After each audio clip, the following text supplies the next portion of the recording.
Hello everyone, welcome to my channel. So I named my channel Alcoholic Alchemy, which is just a play on words. We all know what alcohol is, and back in the ancient times, alchemists would try and distill matter to its purest form, and they did that with wine and fermented drinks. So alcohol became the elixir of life. So it's quite ironic. And then alchemy, the spiritual sense of that is spiritual transformation, which is what it takes to overcome addiction.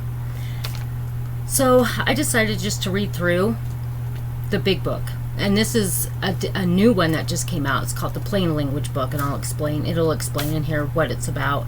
And so you're welcome to read along with me or just listen, and then at the end I'll just kind of give my thoughts about what we read. So I'm just going to start in the preface, and it says, "Welcome to the first plain language edition of Alcoholics Anonymous. Before we explore how this program might help you, we want to share a short history of this book. The first version of the book, Alcoholics Anonymous, was published in April of 1939. Since then, millions of copies have been bought and read by people across the world. It became the book that most AA groups used in their meetings, and many people now simply call it the Big Book. The central text of that book has remained the same since then, but many of the personal stories in the unabridged version have been changed since that time.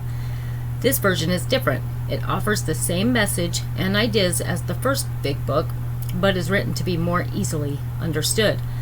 This book is not intended to replace Alcoholics Anonymous. It is written to make the ideas presented in the Big Book easier to access.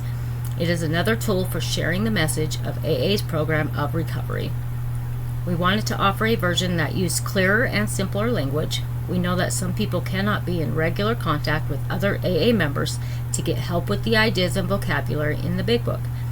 Other people have had a hard time reading, especially books written long ago that use older language. We want our program to help all people who want to stop drinking and believe that creating a plain language Big Book would make that possible. If you are curious about the original Big Book, we encourage you to get a copy and read it. Many AA members love it. If you attend AA meetings or know any AA members, some of the members there would be happy to help you read through it. But we have made sure that this version carries the same message and offers all of the same information as the original. It contains the same program of recovery from alcoholism that works for us and that will work for you if you follow it. We hope that as you read, you will feel less alone, and we hope that the more you read, the more you will think to yourself, yes, I believe this program can work for me too." And here's the foreword. How and why did Alcoholics Anonymous begin? To understand this, we must share a story with you. In 1935, in the town of Akron, Ohio, a New York businessman and an Akron doctor met for the first time. These two men would become the co-founders of Alcoholics Anonymous. The businessman told the doctor that he had been trying to stop drinking for a very long time. He had been a heavy drinker for many years, and his drinking was destroying his life. His marriage and business were ruined. He felt confused and scared all of the time. He was desperate for help. He had tried many different things, but nothing seemed to work. He explained that he had talked with a man named Dr. William D. Silkworth, who was studying alcoholism. Dr. Silkworth had helped the businessman understand exactly how serious alcoholism was. He taught him how important it was to stop drinking. He was one of the first medical doctors who saw alcoholism as a kind of disease. Before that, many people believed that alcoholics were weak or sinful or stupid. Treating drinking as a sickness was a very new idea. It was an idea that had been very helpful to the businessman. Like many alcoholics, the businessman felt less shame about his drinking when he thought of it as a disease. He still wanted to stop drinking, but he didn't think of himself as a failure or a terrible person because he drank. Dr. Silkworth helped the businessman change how he thought about alcoholism. In addition to talking with Dr. Silkworth, the businessman had tried going to meetings of a religious group called the Oxford Group. Members of this group believed that selfishness and fear were the cause of all human problems. The Oxford group asked their members to try many things to make themselves less fearful and less selfish. These things included apologizing to people they had hurt, making lists of their own strengths and weaknesses, and helping other people through difficult times. The businessman didn't think the Oxford group could help him stop drinking because most members did not struggle with the drinking problem. However, he was very interested in their ideas and found them to be helpful. The businessman had also tried to help other struggling drinkers in his hometown.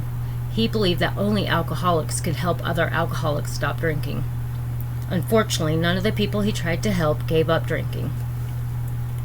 All of this experience and knowledge still helped the businessman. He had stopped drinking for several months, but now he was worried. He had come to Akron on a business trip which had gone very badly. He was far away from home and feeling upset. He wanted to drink very much and became desperate. He needed to tell his story to another alcoholic as soon as possible. If he could talk to someone who understood exactly what he was feeling, that would help him. If he could talk to someone who knew how hard and complicated alcoholism was, that would help him. Maybe talking would even keep him from drinking, just for a little while. The businessman found a phone at the hotel and began to make a series of phone calls to people, beginning with names he recognized from the Oxford group. Finally, a local woman suggested that he talk to a doctor in Akron who she said had a drinking problem. They got together and spoke for a long time about the things they had been through. The doctor listened to the businessman. Then he talked about his own experiences. The doctor had also tried many things to stop his drinking, and so far nothing had worked. Like the businessman, this doctor had become hopeless. When the businessman shared everything that Dr. Silkworth had told him about alcoholism, the Akron doctor felt hopeful. Thinking about his drinking as a sickness changed how he felt about alcoholism. It also changed how he felt about himself. Both men realized that talking to each other had helped them. The two understood each other the way only two alcoholics can. This connection was powerful. It made the urge to drink much less powerful. It felt like a miracle. While it was very different for the doctor to stop drinking entirely, the doctor had his last drink about a month later.